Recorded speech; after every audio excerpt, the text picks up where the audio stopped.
की पुकार पर जगन्नाथ स्वामी ने अपने भव्य भोग को छोड़कर साधारण से कच्चे चावल के दानों को स्वीकार किया है। अगली सुबह जब सूरज की पहली किरणें गांव की मिट्टी की गलियों पर सुनहरी चमक बिखेर रही थीं, निर्मला हमेशा की तरह जल्दी उठी।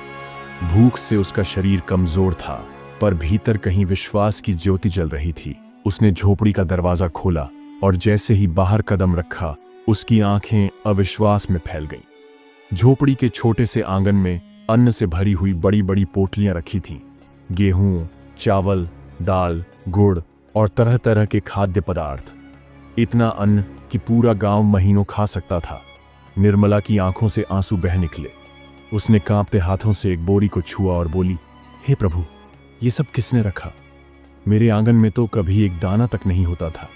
आज ये अनगिनत भंडार कहां से आ गए? धीरे धीरे शोर मचने लगा। गांव वाले दौड़ते हुए वहां आ पहुंचे। किसी ने कहा, अरे देखो देखो, निर्मला के घर में तो पूरा खजाना खुल गया है।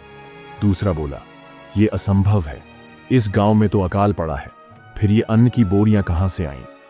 लोग इकट्ठा होकर आपस में बातें करने लगे। हर किसी के मन में प्रश्न था, किसने इतनी रात को यहां अनाज छोड़ दिया? लेकिन निर्मला की आंखों से बहते आंसू सब कुछ कह रहे थे। वह मिट्टी पर गिर पड़ी और भावुक होकर बोली, ये किसी इंसान का काम नहीं है। यहां तो स्वयं मेरे जगन्नाथ स्वामी आए थे। उन्होंने मेरी मुट्ठी भर भक्ति स्वीकार की और बदले में मुझे जीवन भर का सहारा दे दिया।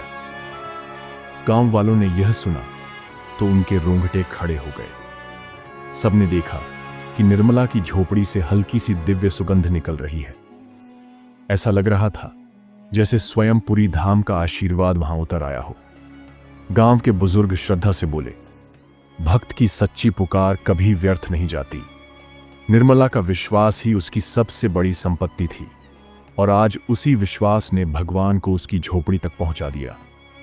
निर्मला ने हाथ जोड़कर आकाश की ओर देखा और धीमे स्वर में कहा, प्रभु, आपने यह सिद्ध कर दिया कि जब कोई भक्त आपको पूरी निष्ठा से पुकारता है तो आप स्वयं उसके द्वार पर आते हैं।